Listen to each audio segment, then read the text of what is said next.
पृथ्वी लोक भगवान सर्वत्र समान है, परंतु भगवान के ये सारे प्रदेश, सारे देश भगवान के पूरा शरीर है।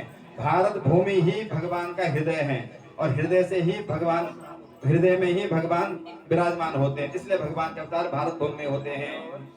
और आगे कह दिया कि पृथ्वी लोक से नीचे 99,000 योजन नीचे के लोक में नरकों की व्यवस्था भी की गई है। जो मानव इस धराधाम पर आकर कर्म करता है वो नरकों में उसको पटक दिया जाता है। जो प्राणी दूसरों के धन का हरण करता है वो कहते हैं तामस नरकों में जाता है। इस प्रकार से जिस जैसे कर्म आदमी करता है तो कर्म के अनुसार नरकों की 21 रौरव आदि 21 नरकों की व्यवस्था की गई है। तो वहां पर परीक्षित ने कहा वहां क्या होता है, अगर वहां पुटा जैसे धोबी घाट होता है ना, वस्त्र गंदा हो गया हो या घर में धुलो, हल्के फुल्का गंदा है तो घर में धुल लो, और ज्यादा ही दाग लगे हैं तब बना रखा धोबी घाट, वहां पर कुटाई होगी पिटाई होगी तब वो निर्मल बनेगा। उसी प्रकार से कहते हैं धराधाम पर जब भी कोई अशुभ कृत्य बन जाते हैं, छोटे मोटे पाप ताप संताप से पूजा पाठ दान पुण्य प्रायश्चित से संपन्न खत्म हो सकते हैं, लेकिन कोई बड़ा भारी पाप आपसे बन जाए तो नरक में जाकर के उस पाप की धुलाई होती है, फिर धराधाम पर वो पुनः आता है। जैसे ही नरकों के नाम सुना परीक्षित ने, परीक्षित कांप उठे, कह रहे महाराज ये नरक तो बड़े भयानक हैं, यहाँ पर प्रताड़नाएं बड़ी बुरी तरह से मिलती हैं। तो हे गुरुदेव इन नरकों से बचने का ऐसा कोई उपाय नहीं है। यदि इंसान पाप करे, जाने या अनजाने में कोई पाप कर्म बन जाए और अब वो प्रायश्चित करना चाहिए, तो कोई ऐसा कोई उपाय नहीं है जो कि नरकों से जाने से बच सके। तब कहते हैं सुखदेव भगवान कहते परीक्षित हाँ उपाय तो है। उपाय है केचित केवल्या भक्त्या वासुदेव परायणा अगम धुनवंतिकास्ते न नेहारामिव भास्करा केचित केवल्या भक्त्या। हे परीक्षित यदि धराधाम पर आप आए हैं, यदि जाने अनजाने में कोई पाप कर्म बन गया है, नरकों में नहीं जाना चाहते हैं, वहां की वेदनाएं आप सहन नहीं करना चाहते हैं, छुटकारा पाना चाहते हैं, पाप का प्रायश्चित चाहते हैं, तो एक बढ़िया सा साबुन धोबी घाट में धुलाई से कुटाई से बचना चाहते हैं, तो कहते हैं एक बढ़िया सा साबुन बताई देता हूँ। क्या साबुन है?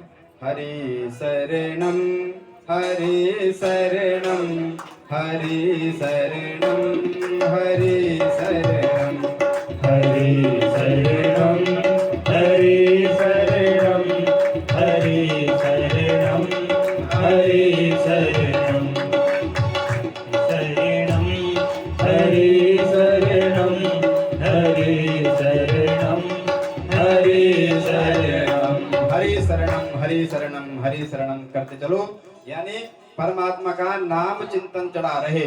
अनन्यास चिंतयन्तो माम ये जना पर्युपासते तेसाम नित्यम वियुक्तानाम योगक्षेमम वहाम्यहम्। भगवान का वादा है, गीता में भगवान कहते हैं, वादा किया भगवान ने आप लोगों से। क्या वादा किया है? अनन्यास चिंतयन्तो माम। जरूर नहीं कि हमेशा ऐसा सौभाग्य हमें मिले, हर दिन इसी प्रकार से हम सत्संग में जाकर के बैठ सकें। घर के झमेले भी तो है, नून तेल का लफड़ा भी तो घर का है, गृहस्थी भी चलानी है, तो क्या करें? जब ऐसा सौभाग्य जागृत हो, गोसाई जी के परिवार में ऐसा दिव्य प्रोग्राम आयोजन हो रहा, भगवान की असीम अनुकंपा है ये कि ऐसा भाग्य की हमें जागृति मिली, हमें हमारा भाग्य सौभाग्य की जागृति हुई है, परंतु हमेशा सौभाग्य नहीं मिलता, तो क्या करें? अनन्यास चिंतयन्तो माम। सुखदेव जी कहते हैं परीक्षित अनन्य भाव से केवल भगवान का चिंतन करो, और कलयुग केवल नाम आधारा। जिस मानव के चित्त में भगवान का नाम चढ़ा है, भगवान नाम से ही प्राणी नरक में जाने से बच सकता है। तो परीक्षित ने कहा गुरुदेव भगवान नाम के लिए महिमा है, तो ये कपोल कल्पना है कि कोई प्रमाण भी आपके पास में? आज तक कोई भगवान के नाम लेने से, भगवान नाम संकीर्तन या भगवान नाम का चिंतन या भगवान नाम लेने मात्र से कोई तरह है? तब जो है सुखदेव भगवान कहते हैं हाँ परीक्षित, एक प्रमाणिक प्रसंग मैं आपको सुनाता हूँ। तो यही से कहते हैं अजामिल लोपाख्यान शुरू होता है। शंकर भगवान की, श्रीमद् भागवत महापुराण की। कहते हैं सुखदेव जी कह रहे हैं परीक्षित, कन्नौज में एक अजामिल नामक ब्राह्मण रहा करता था। ब्राह्मण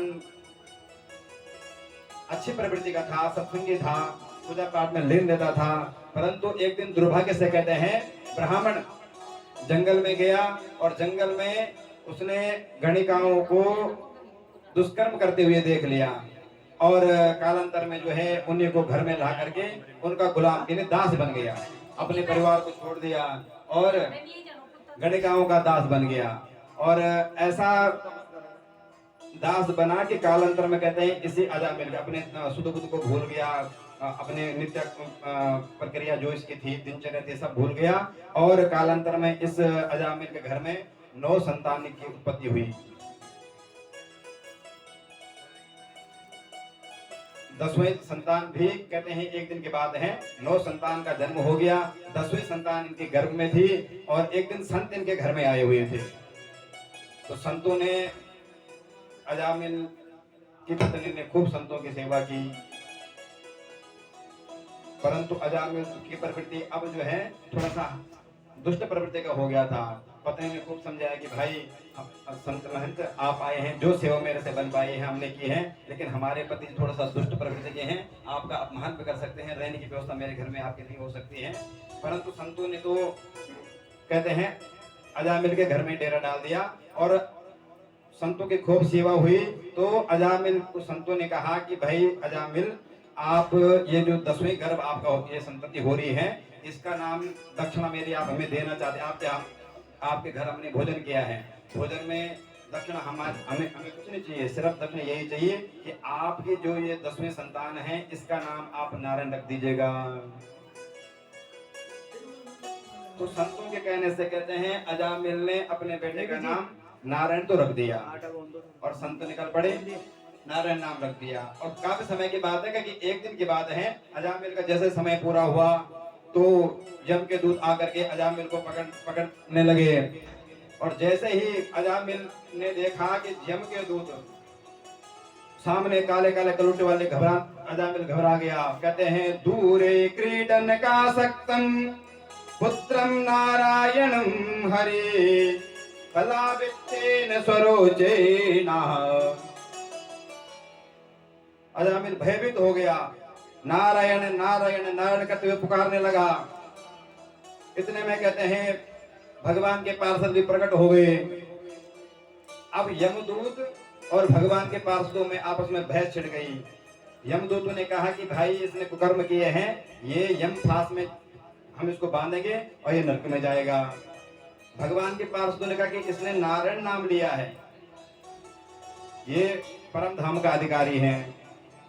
यमदूत ने कहा महाराज आपको गलतफहमी हो रही है, इसने नारायण नाम जो लिया है ये आपके स्वामी का नाम नहीं लिया है, इसने अपने बेटे का नाम, इसके बेटे का नाम नारायण है, इसने वो नाम लिया है। भगवान के पार्षदों ने कहा भाई इसका बेटे का नाम कब से नारायण रहा है? 2 साल, 5 साल, 10 साल, 20 साल का होगा, 20 साल से। और हमारे नारायण का नाम अनादिकाल से है। तो अब बताओ किसका मान लिया जाए? नारायण नाम किसका है? हमारा स्वामी का है, तो हाथ में लगाओ इस पे। यमदूत नहीं माने तो भगवान के पार्षदों ने कुटाई करना शुरू कर दिया। यमदूत पिट पुट करके निकल पड़े। ये दृश्य कहते अजामिल देख रहा था। अजामिल को जागृति आ गई, इतना सुनते ही सीधे ही निकल पड़ा हरिद्वार की ओर। हरिद्वार में जाकर के भगवान की तपस्या में लीन हो गया और कालांतर में अजामिल को तो मुक्ति हो गई। अब कहते हैं यम के दूत ये खबर लेकर के यमलोक में जा गए और इस्तीफा दे दिया, महाराज आज के बाद आपकी नौकरी नहीं करेंगे। क्या पत्र? यम ने कहा महाराज ऐसे क्या बात, क्यों आप इस प्रकार से कैसे दे सकते हैं, आप इस्तीफा अचानक कर दे सकते हैं?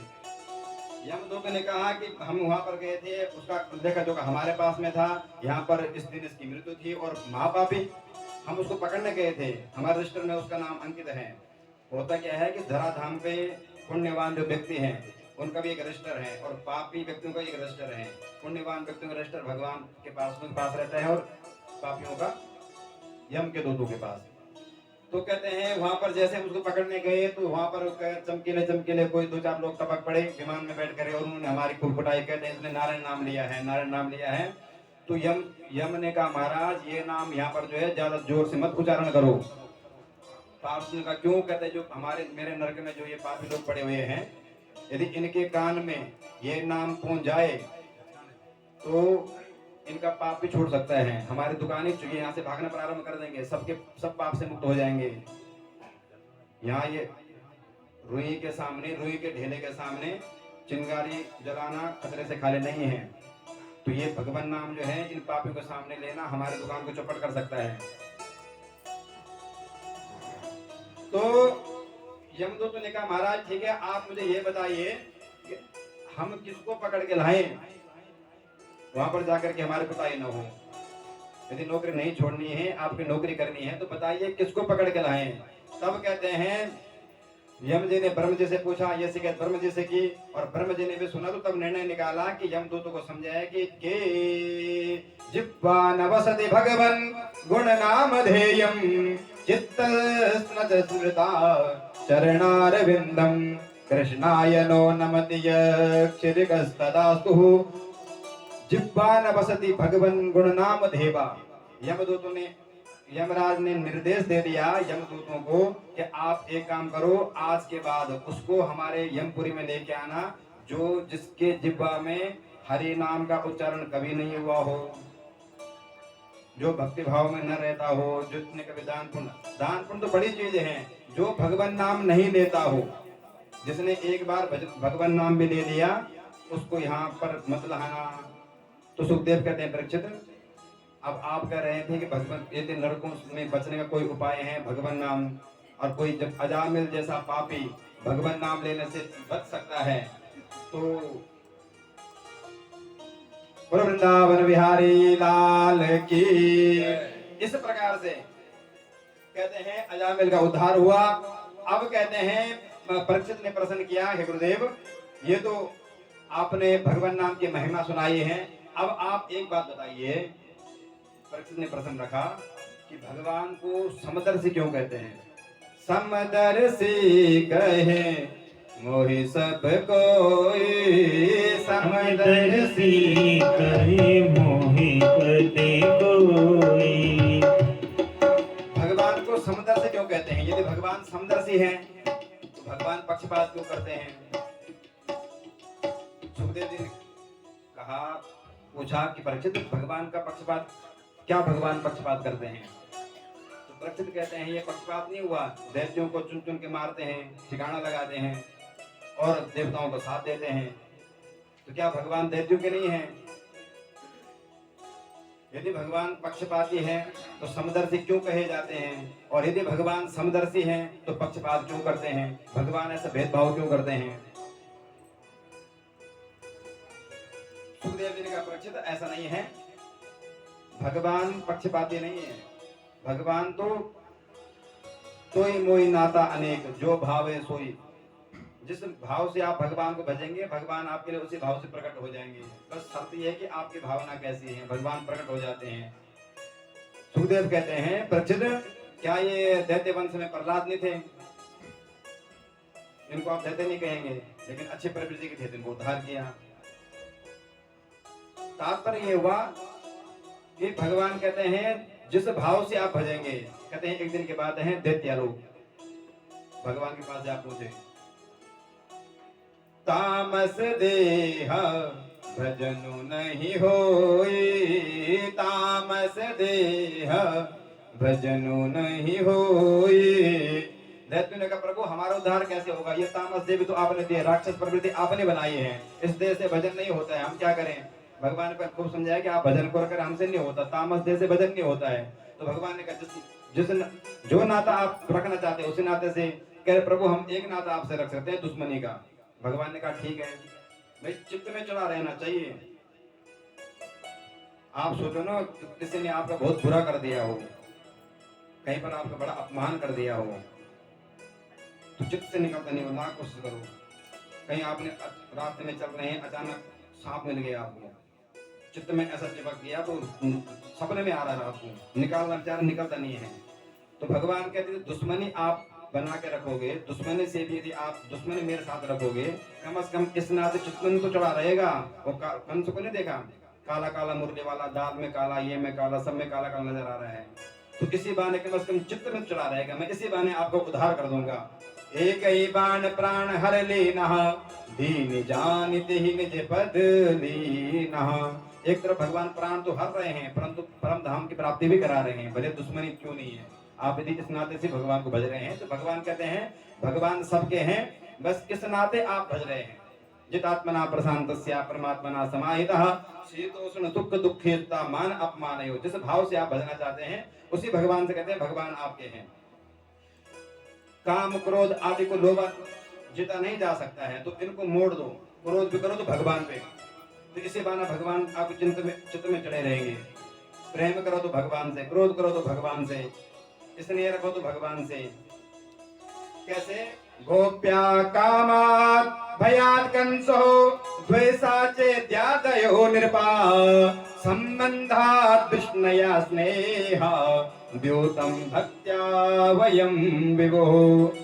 जैसे कहते हैं यदि प्रेम से भगवान को भजना चाहते हैं और प्रेम से ही भगवान उद्धार करते हैं, गोपियों की तरह चित्त में 24 घंटे भगवान छा रखे हैं, तो प्रेम से गोपियों ने पाए हैं।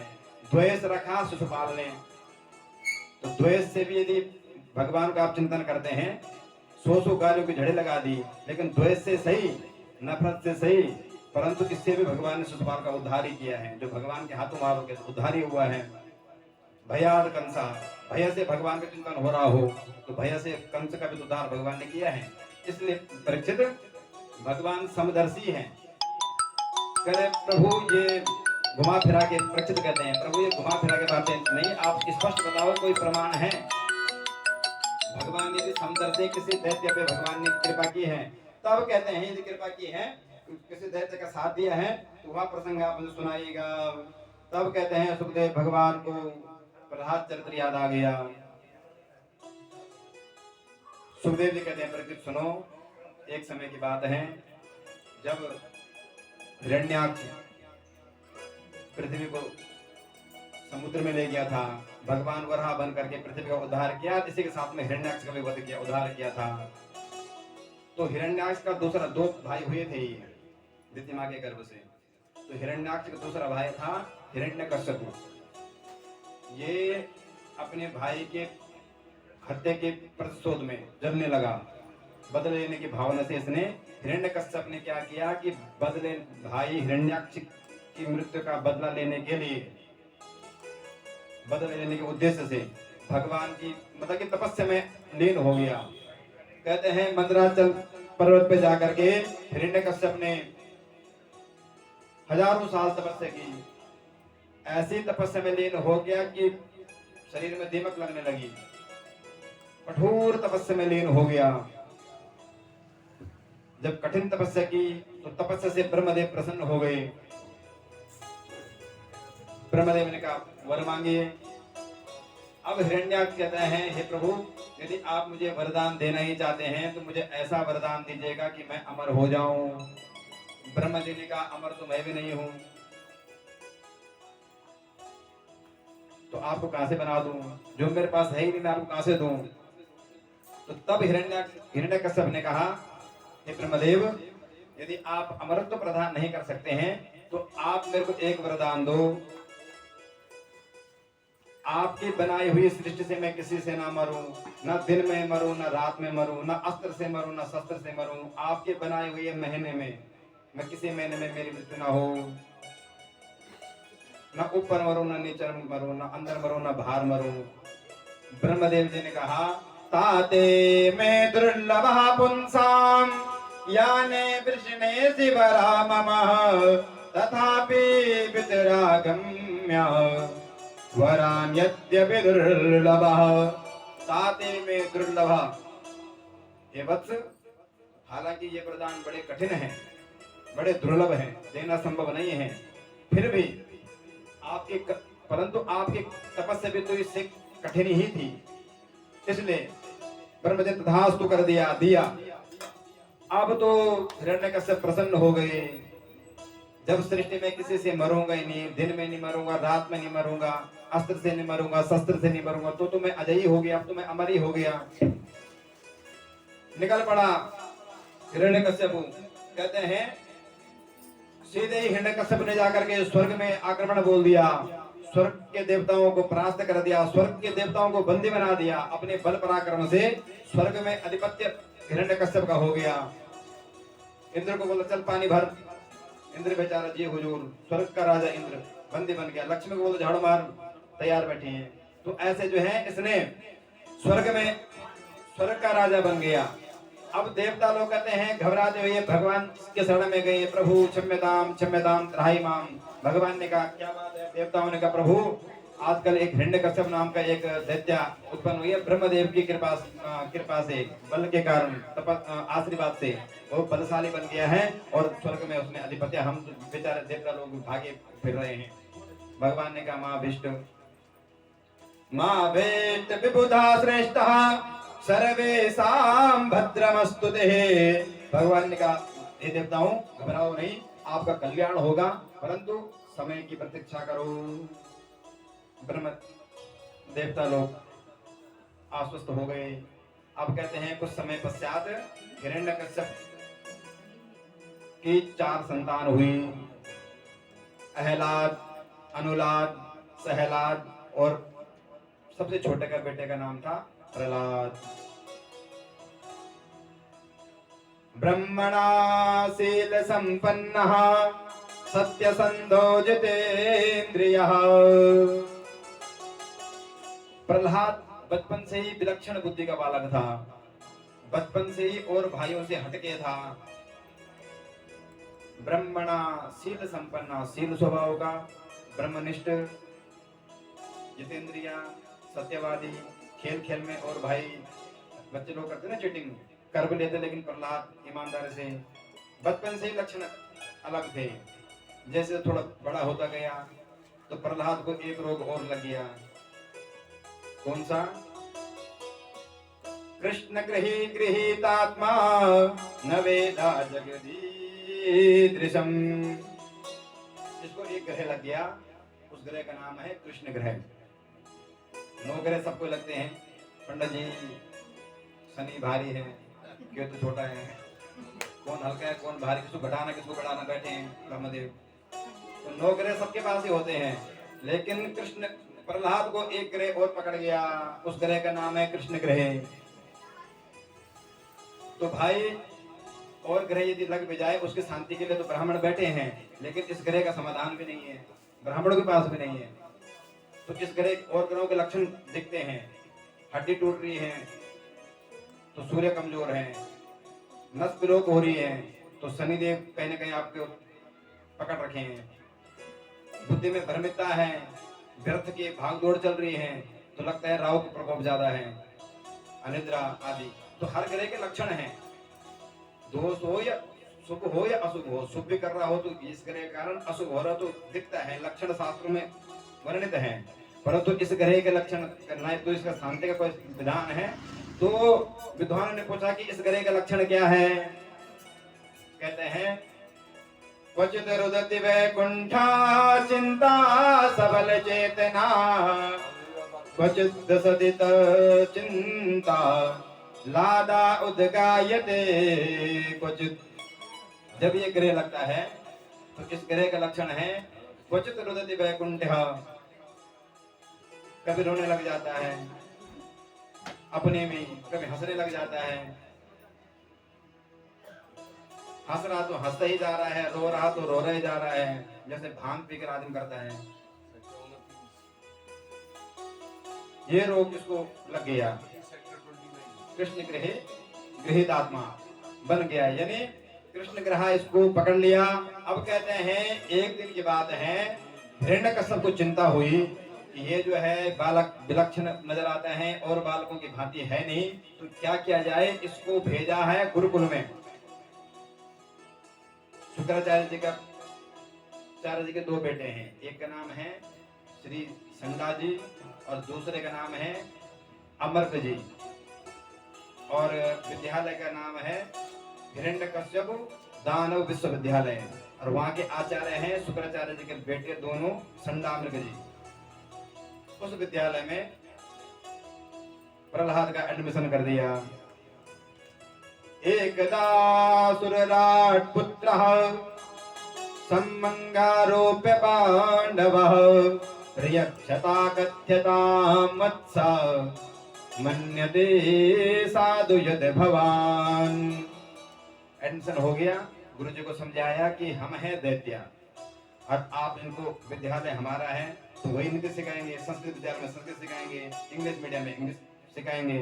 तो ये है दानव दैत्य विद्यालय, दैत्य विश्वविद्यालय। तो इनको आप दानव की नीति सिखाओ, छल कपट कैसा करना है, दूसरों को धावा कैसे बोलना है, दूसरों को परेशान कैसे करना है, दूसरों को सताना कैसा है। यही तो होता दानव लोगों क्या यही होता है। तो ये इनको सिखाइए आप। तो गुरुदेव एडमिशन हो गया, गुरुदेव ने पाठ प्रारंभ कर दिया। अब कहते हैं एक दिन की बात है, एकदा सुरराट पुत्र, एक आध साल हो गया। अब हिरण्यकश्यप को याद आई कि एक पर चल के देखें गुरुकुल में छात्रावास में बच्चे रखे हुए हैं, जाकर के मिल आऊं बेटा कहाँ तक पढ़ा, कैसा पढ़ा, पढ़ भी रहा कि नहीं पढ़ रहा है। माँ बाप चिंता तो करते ही हैं। निकल पड़ा। हिरण्यकश्यप कहते हैं विश्वविद्यालय में प्रवेश हुआ और बेटे ने पिताजी को प्रणाम किया, बेटे को गोद में लेकर के पूछने लगा, हे पुत्र एक बढ़िया सा, अब तक आपने क्या सीखा है, गुरुदेव आपको क्या सिखा रहे हैं, एक पाठ सुना दीजिए। प्रहलाद ने कहा, पिताजी बढ़िया पाठ पूछ रहे हैं तो मैं बढ़िया सुनाऊंगा। तब तो सुनाने लगे प्रहलाद।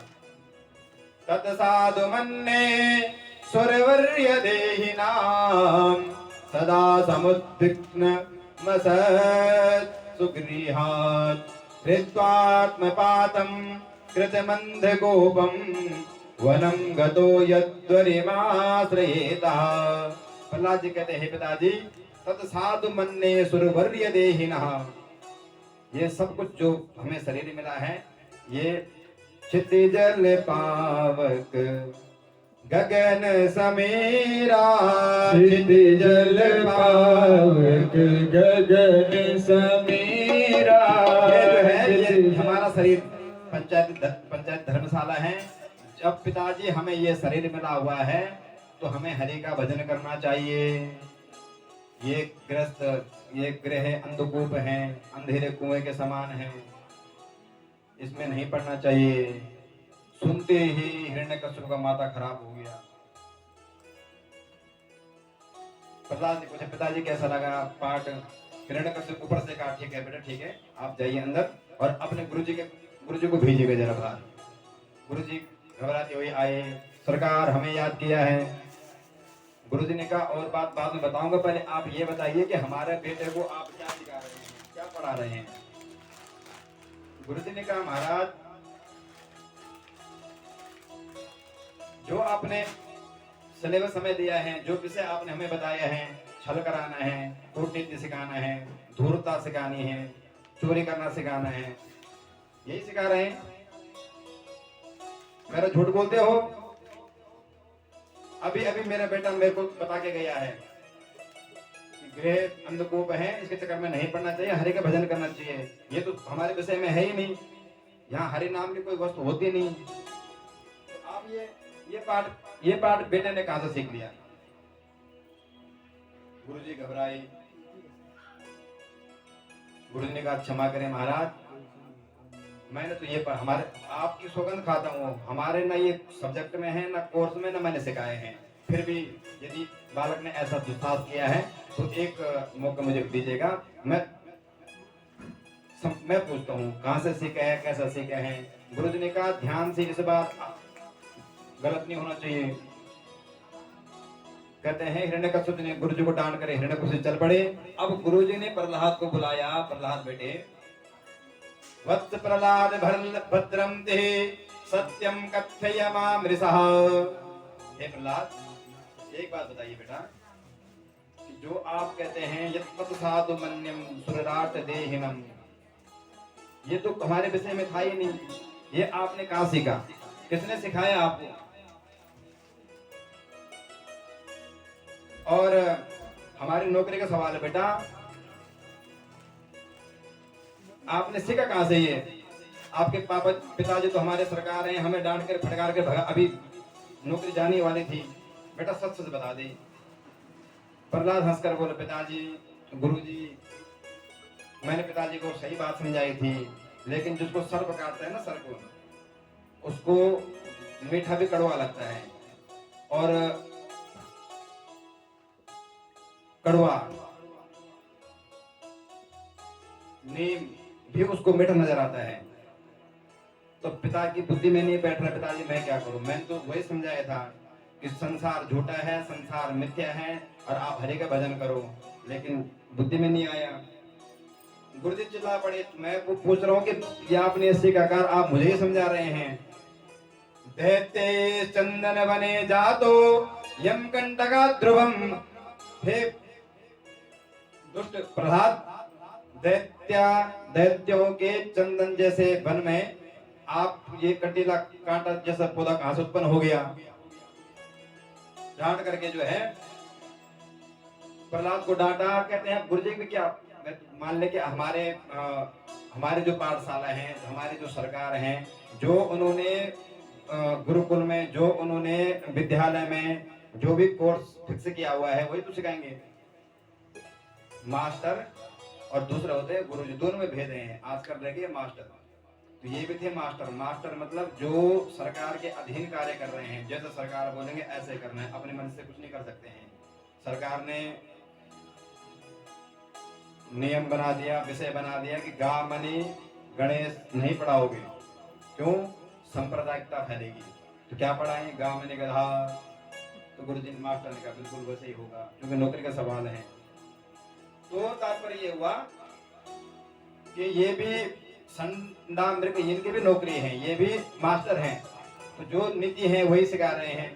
तो अब इनको मास्टर जी ने ध्रुव जी को, प्रहलाद जी को समझाया, और कहते हैं एक दिन की बात है, काफी समय बीत गया। एक दिन काफी एक आध साल में शिक्षा ग्रहण करते हुए एक दिन गुरु जी ने क्या किया, प्रहलाद जी को अपने माता पिता से मिलाने के लिए उन्हीं के घर ले गए। माता कयादु जी ने प्रहलाद जी को हृदय से लगाया, स्नान कराया, सुंदर सुंदर आभूषण पहनाए, और सजा करके तैयार कर दिया। प्रहलाद दौड़ पड़े पिताजी के पास में, पिताजी को प्रणाम किया। पिताजी हिरण्यकश्यप ने भी प्रहलाद को पुनः गोदी में उठाया, और पुनः पूछता है कि बेटा अब बताइए, अब आपने कौन सा पाठ सीखा है, कौन सा बढ़िया पाठ आपने सीखा है? अब प्रहलाद कहते हैं, गुरुजी की ओर देख रहे हैं, गुरुजी पिताजी पूछते तो बढ़िया बढ़िया है, बढ़िया पाठ, और सुनना घटिया चाहते हैं। गुरुजी की धड़कन तेज हो गई, कुछ गड़बड़ करने वाला है प्रहलाद। प्रहलाद का गुरुजी, पिताजी ने बढ़िया पूछा है तो मैं बढ़िया ही सुनाऊंगा। सुनाने लगे प्रहलाद नवदा भक्ति। श्रवणम कीर्तनम विष्णु स्मरणम पाद सेवनम अर्जनम वंदनम दास्यम सख्या आत्मनिवेदनम यदि पुंसार्पिता विष्णु भक्तिश्चेनावलक्षणः। श्रवणम कीर्तनम विष्णु। प्रहलाद जी कहते हैं, हे पिताजी, जीवन की सार्थकता इसी में है, इसी मार्ग में जीवन सफल होगा। श्रवणम, पहले हरि की कथाओं को सुनो, श्रवण करो, सत्संग में जाओ, सत्संग की बात सुनते ही माता खराब। कीर्तनम विष्णु, हरि का कीर्तन करो, विष्णु का ध्यान करो, स्मरण करो, पाद सेवनम, संतों की सेवा करो, अर्चनम वंदनम दास्यम, अपने को दास्य भाव से हरि को समर्पण कर दो, हरि के चरणों में समर्पित हो जाओ। सुनते ही कहते हैं हिरण्यकश्यप का क्रोध का पारावार नहीं रहा, तलवार निकाली म्यान से, रख दी गुरु जी के गर्दन पर। अब बताओ, पहले बार मैंने छोड़ा था आपको, तब सिखा रहा था ये तो साधु मन नहीं, सुरबन्य देहिना, और अब तो ये उससे 20 गुना और आगे बढ़ करके आ गया है। हिरण्यकश्यप ने कहा गुरुजी से, झूठ बोलते हो हमसे, भैया आपने इसको नहीं सिखाया तो इसने कहां से सीखा है? ये तो श्रवणम कीर्तनम विष्णु विष्णुम पाद सेवनम, ये सारी बातें कर रहे हैं जो कि हमारे कोर्स में है ही नहीं। गुरुजी थर थर कांपते हैं, कहते हैं सरकार आप जिसकी चाहो उसकी सौगंध करवा लो, परंतु ये हमारे विद्यालय में कोई कोर्स है ही नहीं। हमने तो, मुझे तो लगता है कि ये प्रहलाद न मत प्रणीतम न पर प्रणीतम सुतो वदेशा राजन नैसर्ग की यमतिरस्य राजन नियक्षमन्यो कददास्म मानः। सरकार मुझे तो प्रतीत होता है न मत प्रणीतम, न तो ये हमने पढ़ाया है, न पर प्रणीतम, नहीं किसी और ने पढ़ाया है। मुझे प्रतीत होता है, मुझे मालूम पड़ता है, लगता है ये पढ़ाया है। अब हिरण्यकश्यप का माथा खराब, प्रहलाद को आकर के ललकारे, क्यों रे दुष्ट बालक, गुरुजी ने तुझे पढ़ाया नहीं है, हमारे कोर्स में है ही नहीं, तो ये तो जो बातें कर रहा है ये तूने सीखी कहां से? प्रहलाद मोहन कुछ नहीं बोला, बहुत समझाने का कोशिश की, कुछ नहीं बोले। तो बोला भक्त प्रहलाद की, शंकर भगवान की। अब कहते हैं हिरण्यकश्यप को चिंता होने लगी कि अभी तक तो ये तो साधु बनने कर रहा था, श्रवणम कीर्तनम विष्णुम कर रहा था, यदि यही हाल रहे तो ये ना जाने क्या क्या सिखाने वाला है। और ये जो कृष्ण ग्रह का ये जो ये ग्रह लगता है, ये बड़ा संक्रामक है, कोरोना वायरस की तरह, ये ऐसे फैलता है। आपने सीखा, आपने किसी और ने सीखा, किसी ने और ने, ये संक्रामक रोग है। और यदि रोग संक्रामक नजर आए तो रोग के कोई ठिकाना लगाना चाहिए। हिरण्यकश्यप ने सोच लिया ये तो मानने वाला है नहीं, अब क्या किया जाए। सोचो यदि अपने ही किसी अंग में कोई भयानक बीमारी हो जाए, डॉक्टर कहे कि भाई हाथ में ये है, कटाना पड़ेगा, तब आप बच सकते हो, तो अपने अंग को भी काटना पड़ता है। तो हिरण्यकश्यप ने सोच लिया कि अब इस रोगी को ही ठिकाना लगाना चाहिए। तो छिंदाकम दिग्गजैर्दंत शोकेश्चः अभिचारात् पावनेः मायाभि सन्निरोधस्ते गर्दानैर्भोजनेः। प्रहलाद ने तुरंत असुरों को आज्ञा दे दी कि मार डालो इस दुष्ट बालक को। प्रहलाद, असुर टूट पड़े प्रहलाद के ऊपर, कहते हैं पर्वतों से गिराया, पानी में बहाया, आग में जलाया, विष में भोजन में विष दिया। गरल सुधारिपु करहि, गरल सुधारिपु, गरल सुधारिपु करहि मिटाई, गरल सुधारिपु करहि मिटाई। प्रहलाद के लिए कहते हैं जो विष मारक होता है, प्रहलाद के लिए वो विष अमृत बन गया। कश्यपों ने बहन होलिका को बुलाया, गोद में रख करके आग लगा दी, होलिका स्वयं जल गई, प्रहलाद आग से भी निर्मल होकर के बाहर आ गए, जैसे सोना तप के आता है उसी प्रकार से आ गया। अब कहते हैं हिरण्यकश्यप की धड़कन तेज होने लगी। अब क्या होगा? ना तो ये पर्वत से मर रहा है, ना पानी में बह रहा है, ना डूब रहा है, ना आग में जल रहा है। नैनम चिंदन सहस्राणी नैनम दहति पावक, इसके अंदर कौन सी ऐसी आत्मा बैठ गई जो कटे नहीं रही, मरी नहीं रही? होगा क्या? गुरुजी ने कहा महाराज एक मौका हमें और दीजिएगा। हिरण्यकश्यप ने कहा ठीक है। गुरुजी ले गए, कहते हैं पुनः गुरुजी विद्यालय में ले गए और खूब प्रहलाद को डांगा, अच्छी तरह से क्लास लगाई कि बेटा आज के बाद जो आप सीख रहे हैं, जो आप बोल रहे हैं, इसको सब बंद कर देना, और अब हम सुनेंगे तो ये अच्छी बात नहीं होगी। अच्छी तरह समझा दिया, लेकिन प्रहलाद तो प्रहलाद, भक्त प्रहलाद। अब कहते हैं एक दिन की बात है, गुरुकुल में गुरुजी कहते हैं कहीं बाहर घूमने गए हुए थे, प्रहलाद को मौका मिल गया, बुलाए अपने सभी दोस्तों को, कह रहे चलो आज कुछ खेल खेलें। बच्चों ने कहा कौन सा खेल? कहते हैं आंख मिचौनी, जो भगवान हमारे साथ खेल भी रहे हैं। कैसे? भगवान ने कहा पहले हम सबको, पहले जीवात्मा आप छुपो, सब जीवात्मा छुप करके परमात्मा के उधर में विलीन हो गए। परमात्मा ने एक एक को ढूंढ करके, सब दिख रहे हैं सामने, सब तो ढूंढ करके पल्ले के गाल से सबको निकाला है, सब चमक रहे हैं, सब दिख रहे हैं। और अब भगवान ने कहा हम भी छुपे हैं इसी में, अब हमें ढूंढो। आज तक हम ढूंढ नहीं पाए। कहाँ पर हैं? कोई कहते हैं गुरु में है, कोई कहते हैं संतों में है, कोई कहते हैं महंतों में है, कोई कहते हैं मंदिर में है। ना हम बसामे वैकुंठम योगी नाम हृदय न जा। भगवान कहते हैं मेरा मैं हूं तो हृदय में, लेकिन प्रकट तो करके दिखाओ, आज तक नहीं ढूंढ पाए। तो प्रहलाद ने कहा यही खेलते हैं। आंख में जो खेल प्रारंभ हो गया, खेल रहे हैं साथ में। और साथ में प्रहलाद जो है बालकों को बोलना प्रारंभ कर रहा है कि जीवन यदि हमें मिला है, अपने साथियों को जीवन हमें मिला है भगवान की भक्ति के लिए, तो कोमार आचरे प्राज्ञो धर्मान भागवता निहा दुर्लभम मानुषम देहम। ये दुर्लभ शरीर हमें मिला है भगवान की भक्ति के लिए है। तो चलो मित्रों भगवान नाम संकीर्तन करते हैं। मित्रों ने कहा प्रहलाद तेरी बात तो कुछ और है, तू तो बड़े बाप का बेटा है, राजा का बेटा है, और मन तो हमारा भी करता है कि हम भी तेरे साथ नाचे थिरके, परंतु हमें तो आपके पिताजी से बहुत डर लगता है। प्रहलाद ने कहा काहे चिंता करते हो, मैं सब संभाल। बालकों ने कहा यदि आप गारंटी देते हो कि मैं संभाल दूंगा।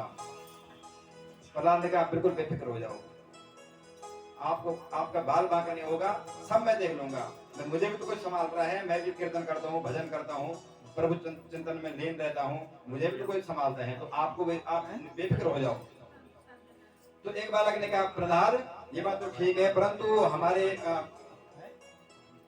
बुजुर्ग कह गए हैं, हमारे माता पिता कहते हैं या और सज्जन कहते हैं कि जीवन में जवानी में तो खूब कमाना चाहिए, जवानी में उद्यम करना चाहिए, अर्थ कमाना चाहिए, और भजन तो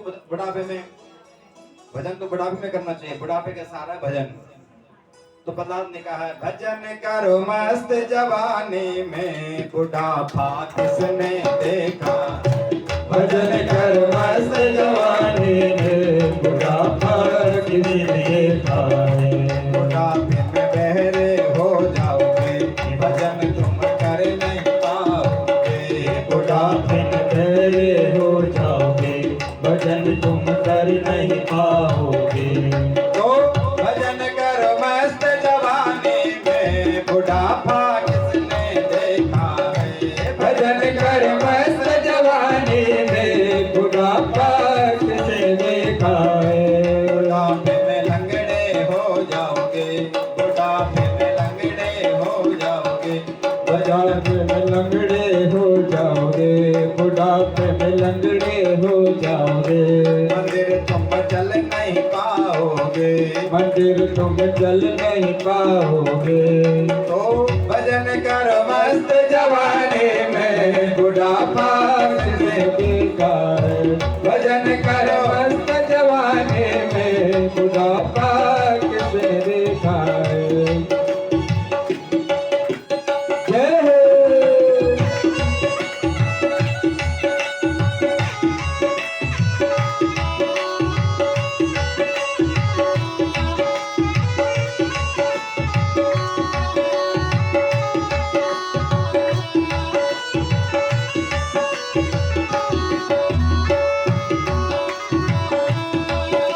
बुढ़ापे में बहरे हो जाओगे, बुढ़ापे में बहरे हो जाओगे। भजन तुम सुन नहीं पाओगे, भजन तुम सुन नहीं पाओगे।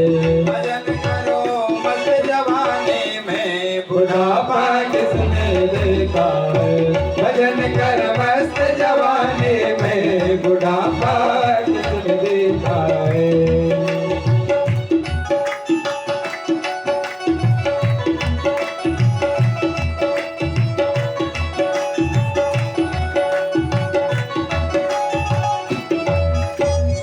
वृंदावन बिहारी लाल की।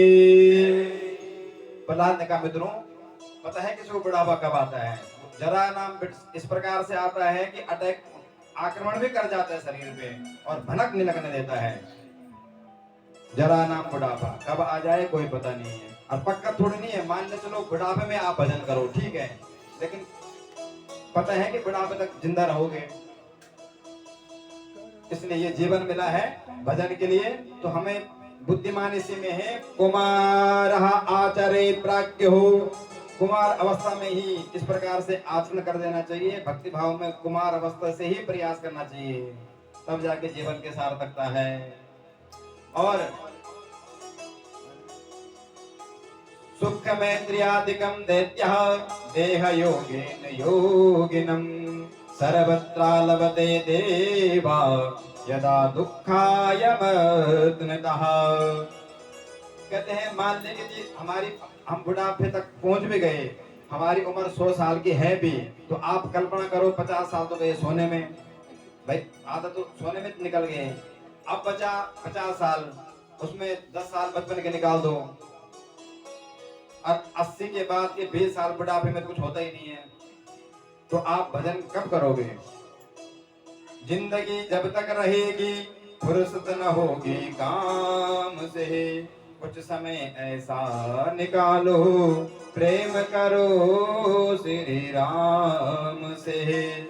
जब प्रहलाद ने बालकों को, अपने मित्रों को आश्वासन दिया, अच्छी तरह समझाया, अब बच्चे जो है गुरु जी घर से बाहर निकल लगे हैं। प्रहलाद ने छेड़ दिया राग,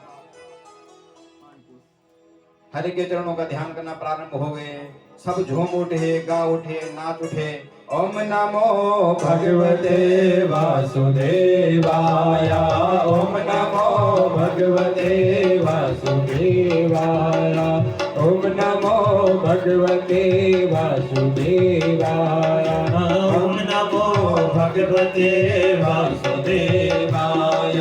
वासुदेवाय मेरो नंद नंदनाय, वासुदेवाय मेरो नंद नंदनाय, वासुदेवाय मेरो नंद नंदनाय, वासुदेवाय मेरो नंद नंदनाय। ओम नमो भगवते वासुदेवाय, ओम नमो भगवते वासुदेवाय, ओम नमो भगवते वासुदेवाय, ओम नमो भगवते वासुदेवाय। वासुदेवाय मेरो कृष्ण चंद्राय, वासुदेवाय मेरो कृष्ण चंद्राय, वासुदेवाय मेरो कृष्ण चंद्राय, वासुदेवाय मेरो कृष्ण चंद्राय। ओम नमो भगवते वासुदेवाय, ओम नमो भगवते वासुदेवाय, ओम नमो भगवते वासुदेवाय, ओम नमो भगवते वासुदेवाय। नंद नंदनाय मेरो नंद नंदनाय, नंद नंदनाय मेरो कृष्ण चंद्राय, नंद नंदनाय मेरो कृष्ण चंद्राय, नंद नंदनाय मेरो कृष्ण चंद्राय।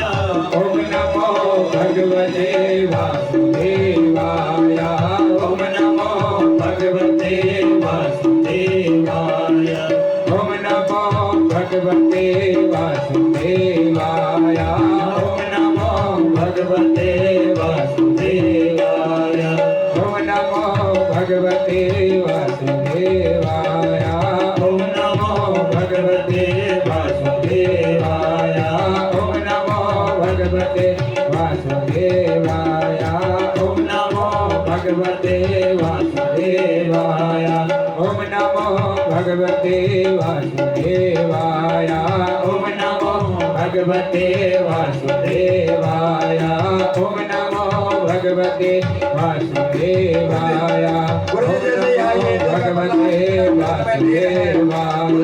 तेज हो गई, भागते हुए गए गुरु जी राजा के पास। सरकार रोग फैल गया, रोग फैल गया। जैसे ही हिरण्यकश्यप आया, देखा इस प्रकार से कीर्तन चल रहा है, हिरण्यकश्यप ने अट्टहास किया और कहते हैं कीर्तन सन्नाटे में बदल गया। जो जहां पर खड़ा था, जिसका हाथ नाच रहे हैं, जिसका हाथ यूं है वो यूं ही खड़ा है, जिस अवस्था में जो बालक था ऐसे ही खड़ा है। डर के मारे थर थर कांपने लगे, पर सब प्रहलाद को देखने लगे।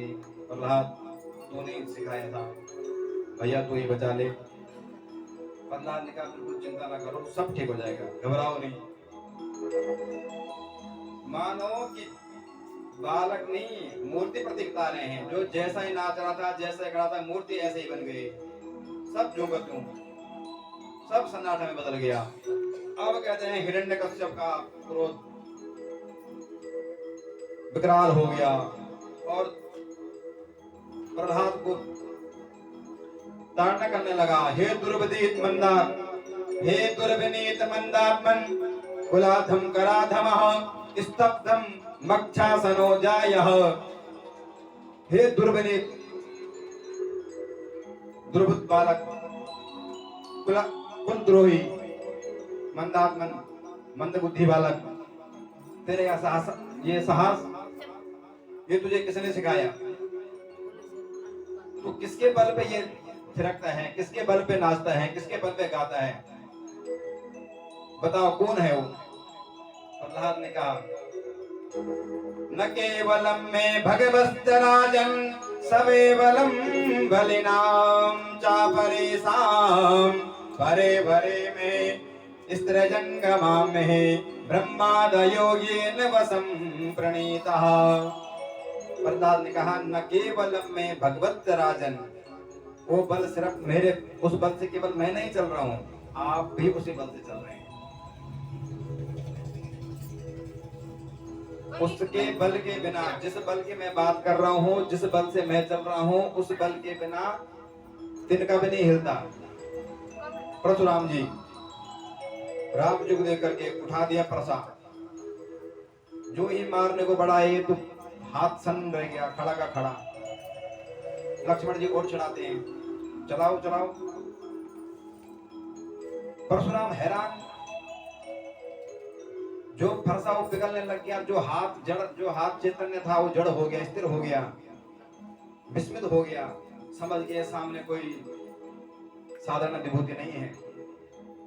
तो प्रभु से प्रार्थना की, प्रभु राम रमापति कर धनु लेहु, खींचहु मिटहि मोर संदेहु।